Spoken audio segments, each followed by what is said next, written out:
Saludo con gusto al analista y especialista en seguridad nacional de la Universidad Panamericana, Víctor Hernández. Con el gusto de saludarte, Víctor, nuevamente, y a Javier Garza Morúa, el especialista en seguridad y exsecretario de Seguridad Pública de San Nicolás de los Garza, Nuevo León.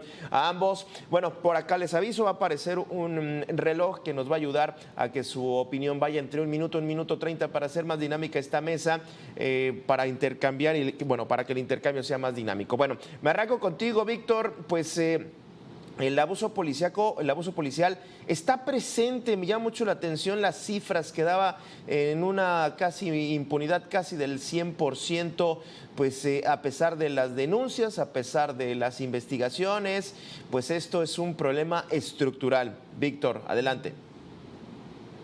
¿Qué tal, Gabriel? Pues bueno, en efecto, estos casos de investigaciones por abuso policial solo son un reflejo de otras grandes carencias que tiene nuestro sistema de justicia. Por lo general, si nos fijamos en la cifra de cualquier delito, extorsión, fraude, la única excepción sería robo total de vehículo, la impunidad anda rondando esos niveles, en muchos casos porque no se denuncia, porque si se denuncia no hay una investigación exhaustiva.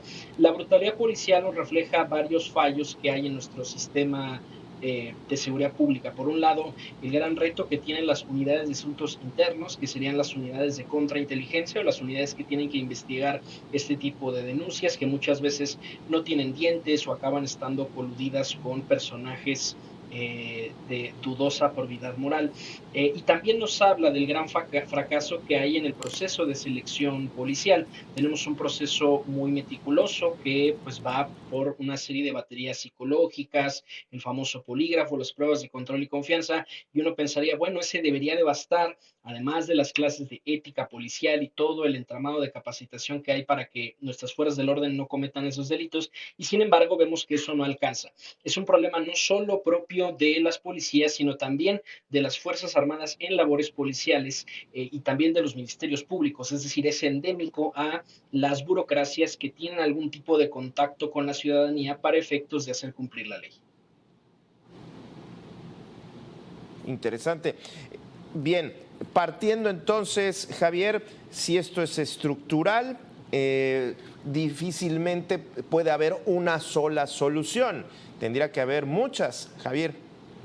Totalmente. Mira, es un muy buen tema este porque de alguna manera en lo personal me tocó vivir esos cambios que hubo tanto en el comportamiento de los delincuentes que incrementaron el nivel de violencia de una manera descomunal, con el cambio también de las policías en cuestión de su tipo de capacitación, porque hace algunos años el policía difícilmente disparaba 5 tiros en su academia que tenían pues, regularmente, ¿no?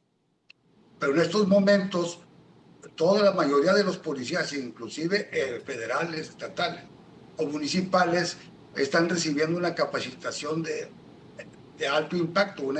Prácticamente son combatientes, no es el policía que veíamos hace más de 20 años, ¿no? Es consecuencia, como lo comento, del crecimiento tan fuerte de la violencia por parte de los grupos armados, lo que ha causado un cambio con las policías. Pero también no hay que olvidar, Gabriel, el nivel de estrés que está viviendo ahorita los policías en todo el territorio nacional. Sí, es claro. Prácticamente espantoso el nivel de estrés y esa es la consecuencia de tantas denuncias, tantas situaciones que se han presentado, ¿no? Pero creo que es parte de todo. Claro. Sí, ahora, estas grandes carencias que tú comentabas, Víctor, y que entiendo, Javier lo reproduce con los cambios que se han venido dando. Vamos, o las fuerzas policíacas, hablando de los estados, van al mismo nivel en el que va la delincuencia, que la vemos inclusive más organizada que las propias corporaciones, con un nivel de fuego mucho mayor. Ahora vemos atacando a las Fuerzas Armadas con drones, con especialistas, digamos, ataques mucho más especializados. Es decir, sí va a la par la institución, el Estado mexicano, hablando de formación, de evitar estas grandes carencias, con la velocidad en la que va el crimen organizado, Víctor. Bueno, habría que distinguir en dónde hay continuidades y dónde hay un disparejo, una situación de desproporción. En términos de pedagogía de la violencia, el Estado utiliza exactamente los mismos métodos que los criminales.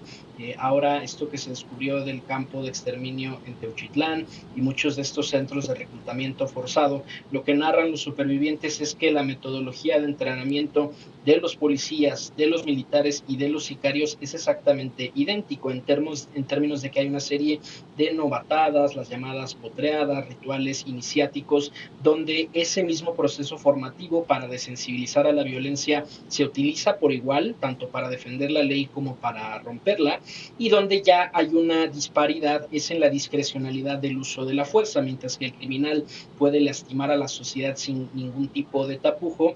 El uso de la violencia de un policía, de un MP, de un militar, por supuesto que es auditado y fiscalizado minuciosamente, y por eso en realidad tendría que ser muy pequeño el número de policías que hay en el país. El perfil psicológico que tiene una persona capaz de refrenarse, incluso en ese escenario de máximo estrés, realmente es muy, muy pequeño, y en ese sentido, pues de entrada en sí mismo eso es inusual, el que haya en el país poco más de 300,000 policías si sumamos a las estatales y a las municipales. Y nuevamente voy al tema del perfil.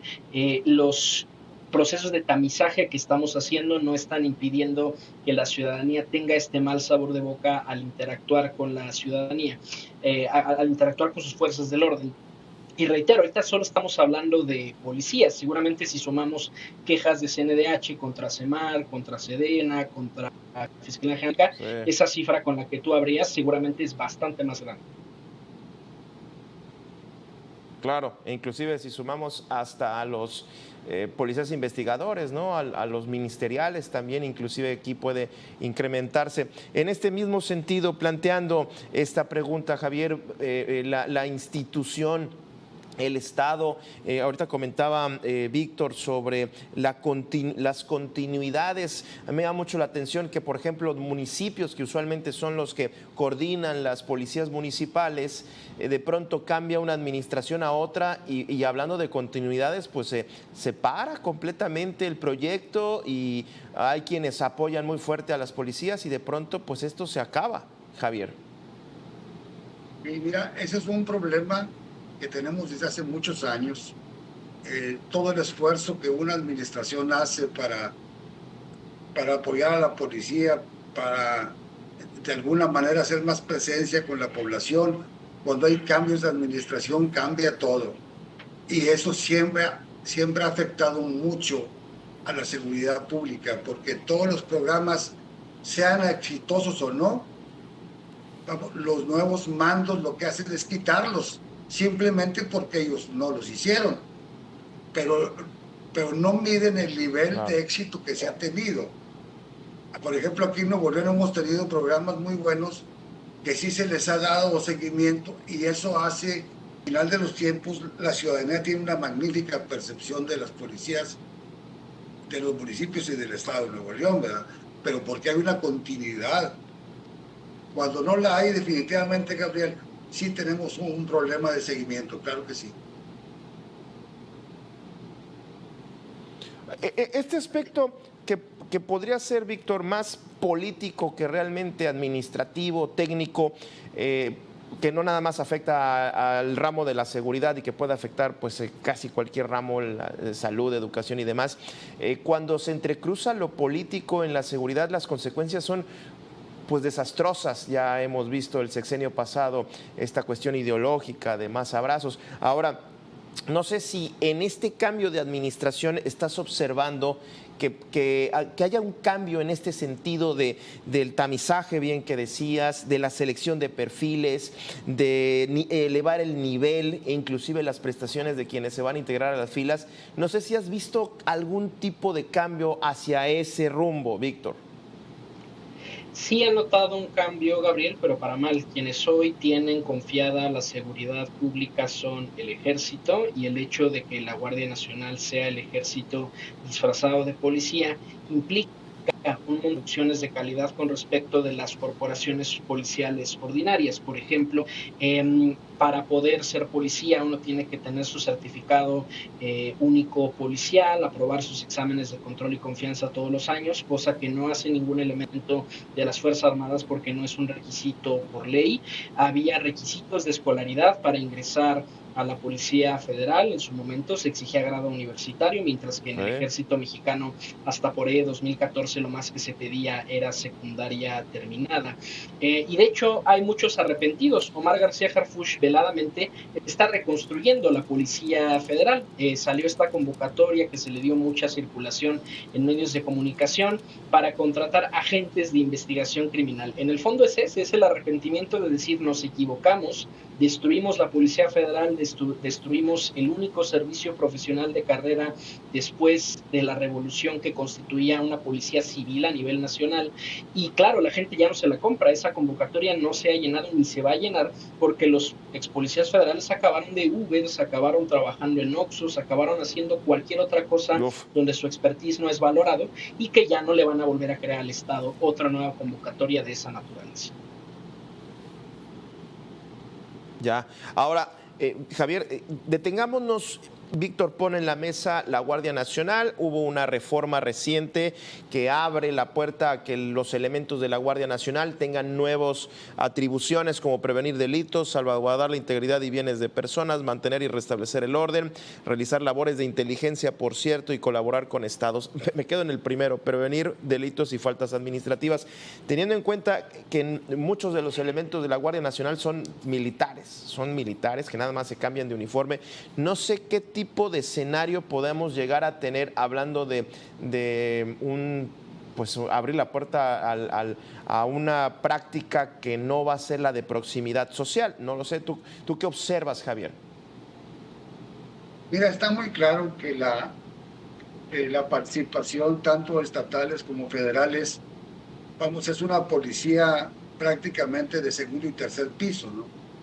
Porque son de apoyo a las policías que le llamamos de primer piso, que son las que deben de estar de alguna manera preparados para el trato diario con la ciudadanía, ¿no? Las fuerzas especiales, tanto estatales y federales, deben de servir como un apoyo a las policías estatales y municipales que tienen contacto directo con la población, ¿verdad? Eso es muy importante. Pero como bien lo mencionas, la presencia de la Guardia Nacional pues es fundamental, independientemente de quién dependa, de la Sedena, de los estados. Que haya más presencia en las carreteras definitivamente ayuda para que la incidencia delictiva esté más baja, ¿no? Aquí en Nuevo León, por ejemplo, tenemos una muy buena coordinación, tanto así que nos han mencionado como un estado ahorita con baja incidencia delictiva. Sin embargo, sí hay grupos todavía operando y se están combatiendo de una manera frontal. Y que eso es lo más importante, pienso yo, que claro se esté haciendo. Ahora, la coordinación que dice Javier, me parece que es clave. En algunos estados de la República hemos visto picos de violencia que al día de hoy no se han podido bajar. Sinaloa, Tabasco, leía recientemente Baja California Sur nuevamente, y bueno, pues otros estados, Guanajuato también. Esta parte en un estado en el que se está viviendo un tipo de violencia así, tan encarnizada, no sé qué tan proclive es a que se registren este tipo de abusos policiales, o no sé si se aprovecha esta falla o esta falta de un Estado de Derecho marcado por la autoridad y hay una percepción de miedo y bueno, todo esto que ya hemos visto en esos estados. No sé si una situación así le abre la puerta a los abusos, Víctor. Sí, de hecho los evoca, los convoca. La crisis de inseguridad se siente en dos lados del pasillo. Por un lado, la ciudadanía, está harta de vivir esta crisis de inseguridad y que en consecuencia tiende a pedir medidas de mano dura o más despliegue federal o compren más patrullas, esta clase de políticas que aunque se ven bien para la foto no tienen mucha incidencia real en la operación diaria. Pero también del lado de las autoridades en México tienen un modelo de uso de la fuerza que les limita muchísimo y por eso a cada rato vemos a policías, a militares que se dejan insultar, sobajar, que prefieren no ejercer su autoridad. Y en ese sentido, también frecuentemente las autoridades se ven incentivadas a más bien resolver las crisis de inseguridad de forma extrajudicial, a lo mejor buscando al delincuente conocido de una colonia y dándole su estate quieto, pero fuera de la ley, fuera de los canales judiciales. Yo lo pensaba con el caso de esta ley racista, ¿no? A mí me sorprendió mucho la reacción de la policía capitalina, porque la reacción ante el policía que fue humillado en cámara, la reacción del gobierno es decir, vamos a asesorar para que el policía denuncie como víctima ante la CONAPRED o ante la Fiscalía. Y la respuesta es no, a ver, tú eres el Estado. En ese sentido, tú no tendrás por qué ser la víctima, tú eres el victimario legítimo, tú tienes el uso legítimo de la fuerza y en ese sentido, pues habla de una mentalidad. El policía está desprotegido, nuestro modelo de uso de la fuerza no funciona, entonces el propio policía busca decir, bueno, si no voy a lograr una condenatoria, pues le voy a dar un calambre, le voy a dar unos tehuacanazos a este detenido y cuando menos el susto se lo lleva. Esa es la mentalidad a la que nos ha llevado este modelo de uso de la fuerza. Claro. Oye, ya para cerrar y ir concluyendo, Javier, pues esta crisis que viven algunos estados, no sé si ya le abre la puerta, es proclive que se registren este tipo de incidencias, sobre todo lo que está planteando Víctor, el policía está desprotegido por estructura. Javier. Completamente, fíjate que la clave más importante que tenemos es que no le estamos dando al policía realmente la importancia que debe tener. Empezando por los salarios, Gabriel, no están siendo bien remunerados de acuerdo al riesgo que están corriendo diariamente ellos y sus familias. Número dos, no están siendo apoyados en cuestiones de corrección del nivel de estrés que están viviendo diariamente. Cuando los elementos pasan por situaciones demasiado violentas, definitivamente deben ser apoyados por psicólogos o especialistas que puedan ayudarles a poder, porque desgraciadamente cuando alguien aprende a matar, después ya no puede detenerse, ¿no? Entonces, hay que recordar que hay un dicho que dice, ten cuidado de tus enemigos, que te puedes convertir en uno de ellos, ¿verdad? Muy bien. También es muy malo que los policías participen en tantos enfrentamientos violentos que después pueden cambiar su conducta, ¿no? Muy bien. Muy bien, Víctor, pues gracias, Javier. Con esto cerramos. Muy interesante este escenario que hemos planteado, sobre todo frente a la violencia que estamos viendo. Muchísimas gracias, Víctor y Javier, les agradezco por haber participado en esta mesa. Y a usted también que estuvo con nosotros, le invito a que se quede aquí en Mega Noticias. Con permiso, buen provecho.